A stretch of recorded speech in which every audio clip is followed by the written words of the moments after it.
Have you ever caught yourself saying yes to things that you didn't want to do?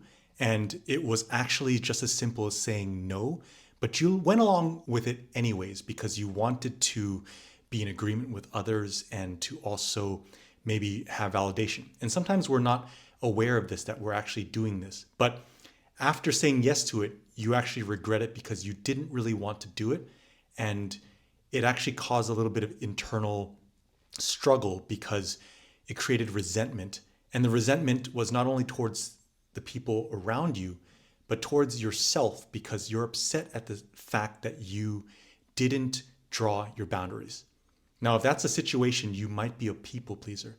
And what a people pleaser is someone who doesn't draw boundaries because they seek validation from others and they're willing to place other people above their own needs because they'd rather be in agreement with others. Now, this is something that is very near and dear to my heart because I've grown up being a people pleaser without even realizing it for the longest time. And there are many benefits to being a people pleaser because you're usually a pretty nice person, you're agreeable, you get along with people, and you do generally want the best for other people around you, and you want everyone to be satisfied in situations.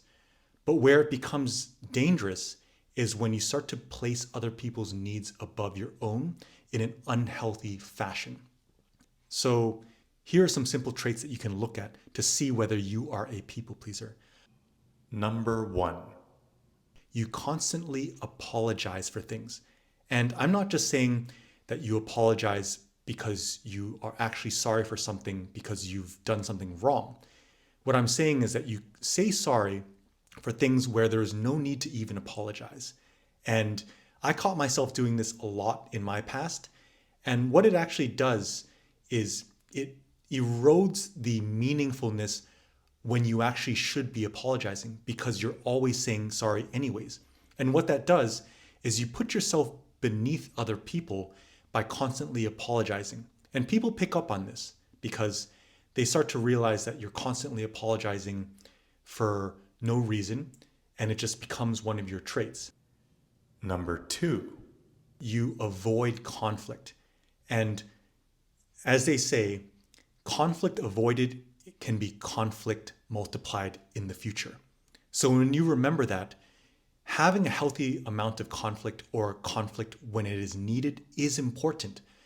And what happens is when you don't have that conflict and you don't communicate across things that you need or want, what you're doing is you build up resentment within yourself because you're hiding a bunch of things in the fog. So by having conflict, that can help you to actually increase your assertiveness and to reduce your people pleasing. Number three, always saying yes to things, and even to things that you don't want to do. So you're not communicating across what you want and being assertive. And it doesn't mean that you're being disagreeable with others. You're just drawing a boundary between what you would want and what you don't want. And chances are it ends up hurting you when you say yes to things because every yes that you say to other people for things that you don't want is taking time and energy away from you for things that you could be pursuing that you would want. So that's the power of saying no to things. And saying no to things can be hard as a people pleaser, especially at the start, because it feels very unnatural for you to feel the sense of conflict, like you're not in agreement with others. But what you start to realize is that you are empowering yourself by saying no to things that you don't want, and you're actually saying yes to yourself more. Number four, you overcommit yourself. And that goes back to the idea of always saying yes to things, because you're saying yes to everyone because you always want to be in agreement with everyone. But that comes at the expense of yourself because at the end of the day, you have finite time, resources, and energy, and particularly your time. So when you don't overcommit yourself, you prevent yourself from being burnt out by committing yourself to situations where you didn't want to be there in the first place. And that actually creates more peace for yourself in the long run. And number 5, you begin to bottle things up when you're a people pleaser. You aren't communicating across your true feelings because you'd rather not hurt other people's feelings or be in disagreement with others. So you just go along with it and you become more of a passenger in many life situations and circumstances. And what that does is you start to lose your own focus and your own direction. Now, it's important to make the distinction that being kind and empathetic and being there for other people is important. We do want to have other people meet their wants and needs. But when it comes at the expense of our own needs and wants, then that can become a detriment to ourselves.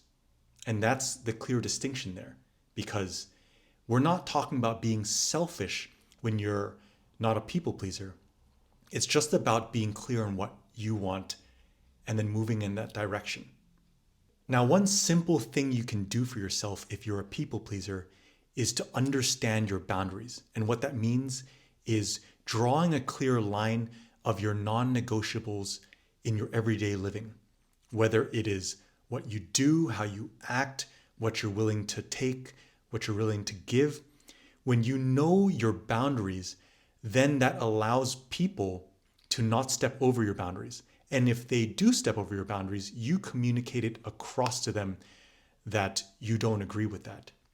And by doing so, you empower yourself with greater strength.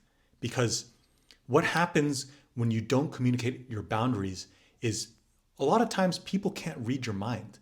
So if they continue to take advantage of you or step over your boundaries without you ever telling them that there's your boundaries, you're going to build that frustration within yourself, and that actually creates a lot of overthinking, and you become frustrated with the people around you and yourself.